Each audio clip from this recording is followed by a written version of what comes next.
Hello viewers, আসসালামু আলাইকুম। আমি নূর হুসাইন, প্যাটার্ন স্টুডিওবিডির পক্ষ থেকে আপনাদের জানাই অভিনন্দন ও শুভেচ্ছা। আজ আমরা যে বিষয়টি নিয়ে আলোচনা করব সেটা হচ্ছে ল্যাকটা সফটওয়্যার কিভাবে কনফিগার করতে হয়, মডারাইজ অ্যান্ড ড্রাইমিনো। এখানে যে তিনটি আইকন দেখতে পাচ্ছেন সেটা হচ্ছে marker making V6R1, marker manager V6R1 আর হচ্ছে মডারাইজ V7R1। এটা কিভাবে বিভিন্ন টুকিটাকি যে টুলসগুলো রয়েছে যেটা সেটিং না করলে পরবর্তীতে আমাদের কাজ করতে প্রবলেম হতে পারে। এর জন্য আমি এখন যেটা করব দেখেন, মার্কার ম্যানেজারটা একটু ওপেন করে দেখাই। এটাতে এই যে আমি ডাবল ক্লিক করার পরে ওপেন হচ্ছে। দেখুন মার্কারে এখানে ক্লিক করার পরে এখানে সেন্টিমিটার দেওয়া আছে, দেওয়া আছে, মিলিমিটার দেওয়া আছে। আপনারা চাইলে এটা যদি ইঞ্চিতে করতে চান মার্কারটা তাহলে ইঞ্চিতে করতে পারবেন, আর সেন্টিমিটার চাইলে সেন্টিমিটারটা করতে পারবেন। আর এটা কোত্থেকে করতে হয় সেটা আমি আপনাদের এখন দেখাবো। তো এটা করতে গেলে প্রথমে যেখানে যেতে হবে কম্পিউটারের স্টার্ট মেনুতে ক্লিক করতে হবে। স্টার্ট মেনুতে ক্লিক করার পরে আমরা চলে যাব লেকট্রা টুলসে যাব। লেকট্রা টুলসের যাওয়ার পরে দেখেন এখানে দেখা যাচ্ছে ম্যানেজার। আমরা ম্যানেজারটাতে একবার ক্লিক করব। এখন লেকট্রা সফটওয়্যার এনভায়রনমেন্ট একটা ডায়লগ বক্স আসছে। এখানে দেখেন এই যে ল্যাঙ্গুয়েজ লেখাটা চলে আসছে। আমরা ল্যাঙ্গুয়েজটাতে এখানে জিবি ক্লিক করে দিব। আর যদি আমি এখানে ইঞ্চি অথবা সেন্টিমিটার চাই, সেন্টিমিটার যদি চাই তাহলে ম্যাট্রিক, আর যদি ইম্পেরিয়াল দেই তাহলে আমার যে কনফিগারটা হবে মার্কার করতে গেলে সেটা ইঞ্চিতে আসবে। আমি ইম্পেরিয়াল দিলাম, দেওয়ার পরে অ্যাপ্লাই, ওকে। এখন চলে গেল। এখন আমরা কি করব, মডারাইজ যেটা এটাতে আমরা কনফিগার করব। মডারাইজটাতে ডাবল ক্লিক করার পরে এখন এই যে একটা ইন্টারফেস চলে আসছে, এটা হচ্ছে মডারাইজের ইন্টারফেস। এখানে দেখেন অনেকগুলা ডাইন পাশে যে অপশনগুলো দেখা যাচ্ছে এখানে সবগুলো আইকন চলে আসছে। তো আইকন থেকে আমরা সহজে বুঝতে পারবো না যে কিভাবে আইকনটা দিয়ে কাজ করা যায়। এর জন্য আমাদের এই আইকনটারে যদি আমরা লেটারিং অক্ষরে নিয়ে আসি তাহলে ইংরেজি লেখাগুলো যদি নিয়ে আসতে হয় তাহলে আমাদের যেতে হবে এই যে কনফিগ লেখাটা রয়েছে উপরে টুলসের পাশে বাম পাশে দেখেন কনফিগে ক্লিক করার পরে 2 নম্বর অপশনটা আইকন টেক্সট, এটা টিক চিহ্ন দিয়ে দিব। দেখেন এই যে আমি টিক চিহ্ন ক্লিক করলে টিক চিহ্ন হয়ে যাবে। এরপরে অটোমেটিক আমাদের এই পাশের ডান পাশের যে ঘরগুলা রয়েছে এগুলা অটোমেটিক ইংলিশ লেখা চলে এসেছে। এখন আমাদের পরবর্তী যে কাজটি সেটা হচ্ছে আমরা ফাইলে ক্লিক করব। ফাইলে ক্লিক করার পরে নিচের দিকে আসবো। দেখেন এটার বাম পাশে ছোট ছোট অনেকগুলা ডায়মন্ড চিহ্ন দেওয়া রয়েছে। এই ডায়মন্ড চিহ্নর মধ্যে আমরা এই যে ইম্পোর্ট বিআই গার্মেন্টস অথবা এক্সপোর্ট গার্মেন্টসের পাশে যে ডায়মন্ড চিহ্নটা রয়েছে এটাতে ক্লিক করব। ক্লিক করার পরে এরকম আরেকটা ডায়লগ বক্স আসছে দেখেন ইন্টারফেসে। এখন এই জায়গাতে আমাদের কিছু করণীয় রয়েছে, সেটা হচ্ছে আমাদের টিক চিহ্ন দিয়ে দিতে হবে। আর এই টিক চিহ্নগুলো যদি আমরা দেই তাহলে আমরা প্যাটার্ন করার পরে প্যাটার্নের মার্কগুলা আমরা হচ্ছে প্লটারে যখন প্রিন্ট করব তখন সব মার্কগুলা যাবে। আর যদি আমরা এই টিক চিহ্নগুলো যদি না দেই তাহলে প্যাটার্নের মধ্যে কোনো মার্ক যাবে না, গুরুত্বপূর্ণ ইনফরমেশনগুলো যাবে না। সেক্ষেত্রে আমাদের প্রথমে কি করতে হবে, যে লেভেল যেটা এটাতে একবার ক্লিক করলে দেখেন টিক চিহ্ন হয়ে গেল। এরপরে import line marks as notch mark যদি চাই সেটার জন্য টিক চিহ্ন দিয়ে দিলাম। এরপরে বাই ডিফল্ট নুচ টুলস আমি এখানে 21 এটা দিয়ে দিলাম। এরপর এক্সপোর্টের ক্ষেত্রে সিম generation of seam as internal cut line, internal line generation of line to be plotted as internal cut line, মানে আমরা যখন প্লট করব কোনো প্যাটার্নটা প্রিন্ট দিব এটার ইন্টারনাল কাট লাইনে যে মার্কগুলো সেটা যাবে। এরপর generation old notch generation internal line. এরপর আমরা এখানে অল বিআই অল সাইজটা সিলেক্ট করি, আর নিচে নো মার্কস নামে একটা বাই ডিফল্ট দেওয়া আছে। এটাতে ক্লিক করার পরে এই টিক চিহ্ন হয়ে গেলে তখন আমরা ক্লোজ করে দেব। এখন আমরা আরও বাকি যে সেটিংগুলো রয়েছে সেই সেটিংগুলো করব। প্রথমে যাব F1-এ। F1 এ যাওয়ার পরে দেখেন এখানে একটা ডিজিট লেখা রয়েছে, এটাতে এই যে পাশেই কাগজ ভাঙার মতো ছোট একটা অপশন রয়েছে, এটাতে ক্লিক করব, করার পরে এটা নো ফ্ল্যাট প্যাড, এটাতে আমরা টিক চিহ্ন দিয়ে দিব, দেওয়ার পরে ক্লোজ করে দিব। এখন আমাদের আরও অনেকগুলো কাজ রয়েছে যেগুলো আমরা পর্যায়ক্রমে করব। স্প্রেডশিট রয়েছে, মেজারমেন্ট রয়েছে, এটা ঠিক করতে গেলে আমাদের যে কাজটি করতে হবে এখন সেটা হচ্ছে আমরা একটা প্যাটার্নের আর্টবোর্ড নিয়ে নিই। ফাইলে ক্লিক করলাম, নিউতে ক্লিক করলাম, এখানে আমি একটা স্টাইল নাম্বার দিয়ে দিলাম, দিয়ে এখানে এন্টার বাটনে ক্লিক করলে এরকম একটা আর্টবোর্ড আসবে। এরপরে শিটে যাব, যাওয়ার পরে একটা নিউ শিট নিলাম, আর ডিসপ্লেতে গিয়ে সাইজেস আর হচ্ছে টাইটেল ব্লক, মানে সাইজ টাইটেল ব্লকটাও নিলাম, কারেন্ট শিটে ক্লিক করে এটা প্রয়োজন মতো অ্যাডজাস্ট করে নিলাম। এখন আমরা একটা রেক্ট্যাঙ্গুলার টুলস নিলাম, দেখুন আমি একটা রেক্ট্যাঙ্গুলার টুলস দিয়ে একটা রেক্ট্যাঙ্গুলার টুলস আর্ট করে নিলাম, আর বাই ডিফল্টভাবে 7, 8, 9, 10, 11, 12, 13 একটা মেজারমেন্ট এখানে চলে এসেছে। আমরা এখন এটাতে প্যারামিটারটা ঠিক আছে কিনা সেটা আমরা এই যে আমরা যে এটি নিলাম সেটা ইঞ্চি নিলাম না সেন্টিমিটার নিলাম সেটা দেখার জন্য আমরা প্যারামিটারে ক্লিক করব।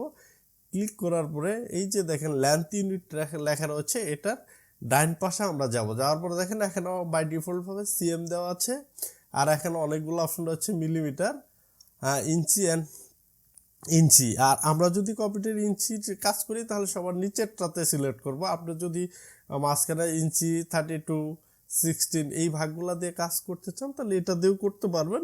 তো আমার কাছে মনে হয় বেস্ট সিএম আর ইঞ্চি সবার নিচেরটা, এটা হচ্ছে 0.125 যেটা আমরা 100টা ধরি সেটা।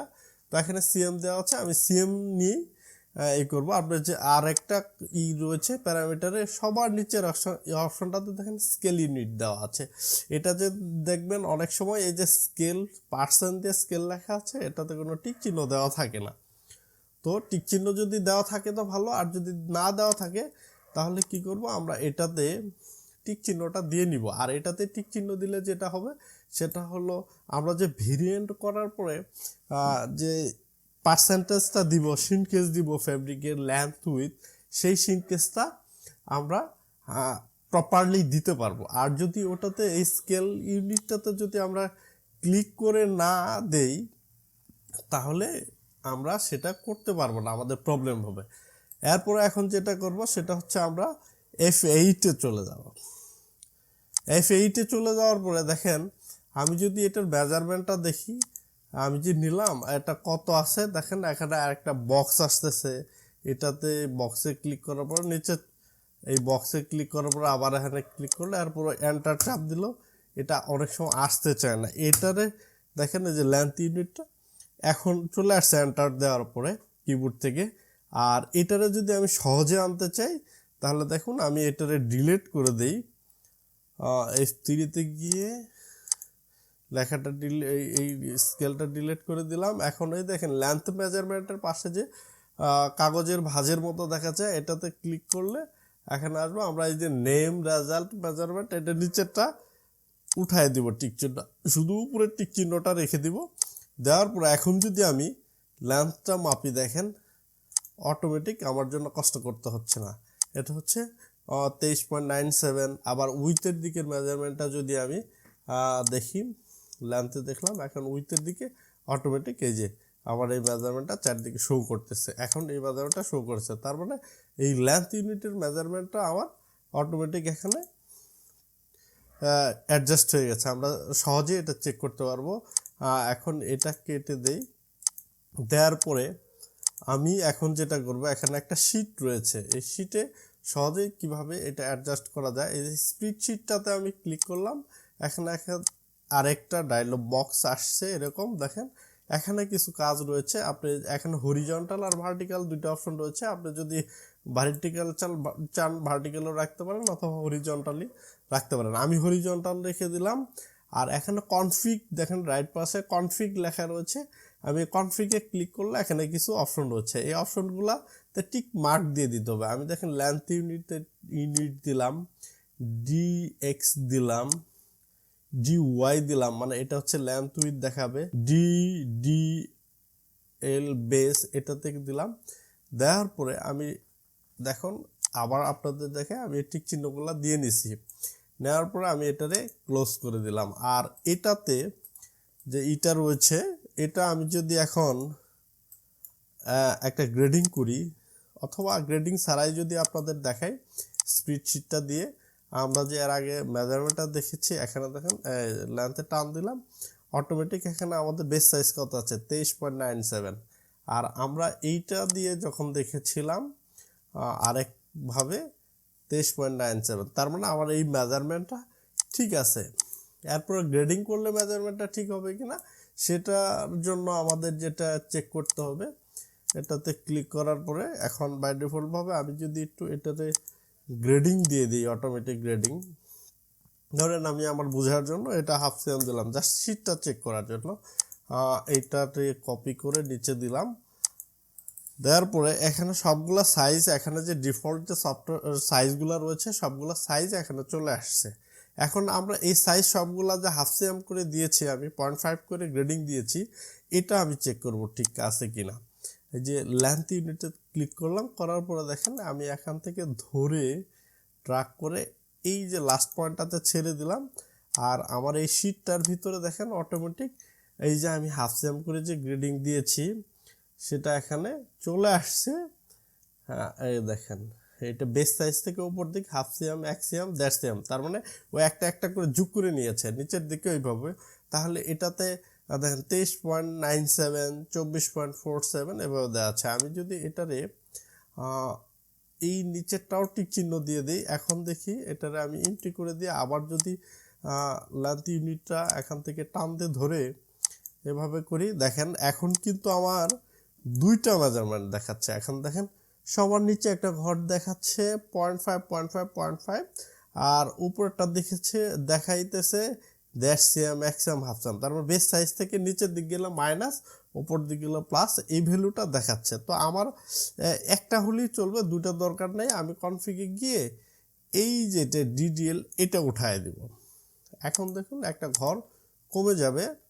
আমি যদি আবার এই শীটটাতে রেখে এখান থেকে ক্লিক করে এই ছেড়ে দিয়ে দেখেন এখানে বাই ডিফল্ট ভাবে আমার লেন্থের যে গ্রেডিংটা হাফ সিএম করে সেটা এখানে দেখাচ্ছে। এখন যদি আমি উইথের দিকেও গ্রেডিংটা দেই তাহলে আমার উইথটাও চেক হয়ে যাবে। আমি উইথের দিকেও হাফ সিএম গ্রেডিংটা দিলাম, দেখেন এখন এই যে আমার উইথ ঠিক আছে কিনা সেটা দেখার জন্য আমি আমার এই শীটটা চেক করব। আবার সেম ওয়েতে পূর্বের নেই দেখেন এই যে লেন্থ ইউনিট আমি এখান থেকে ধরে উপর দিকে দিলাম। দেখেন এখানেও আমার কত 12.21 বেস সাইজ বেসিক সাইজ 10, এরপর হাফ সিএম করে গ্রেডিং এখনও চলে আসছে এই যে দেখতে পাচ্ছেন। তো এইটা হচ্ছে আমাদের এই টুকিটাকি সেটিংগুলা একটা সফটওয়্যারে করে নিতে হবে। তো এটা আমরা আমাদের এখানে মোটামুটি এই সফটওয়্যারটার কাজ শেষ। আর আমরা বাই ডিফল্ট ভাবে মার্কার করার জন্য যেটা চেয়েছিলাম সেটা হচ্ছে ইঞ্চি না সেন্টিমিটার করব, আমি ইঞ্চিতে অ্যাডজাস্ট করে দিয়েছি। তাই এখানে দেখুন এই যে মার্কার ম্যানেজারে আমি ক্লিক করার পরে এর আগে আপনাদের যেটা দেখিয়েছিলাম ওখানে ছিল সেন্টিমিটার, আর এখন দেখেন অটোমেটিক ইঞ্চিতে চলে আসছে। তার মানে আমি ইম্পিরিয়াল ওটাতে সিলেক্ট করে দিছি, দেওয়ার পরে ল্যাঙ্গুয়েজটা ঠিক হয়ে এখানে চলে আসছে। তার মানে এই হচ্ছে আমাদের টুকটাক যে সেটিং পদ্ধতি, ছোটোখাটো সেটিং পদ্ধতি, সেই সেটিং পদ্ধতিটা আমরা করে নিলাম। তো আপনারা যদি আমার এই চ্যানেলটিতে নতুন হয়ে থাকেন তো আমি বলবো অবশ্যই আমার এই চ্যানেলটা সাবস্ক্রাইব করে নেবেন। আর পরবর্তীতে আমরা লেকট্রা সফটওয়্যার কিভাবে অপারেটিং করতে হয় পার্ট টু পার্ট এই বিষয়গুলো নিয়ে বিস্তারিত আলোচনা করব। তো আজ এ পর্যন্তই বন্ধুরা।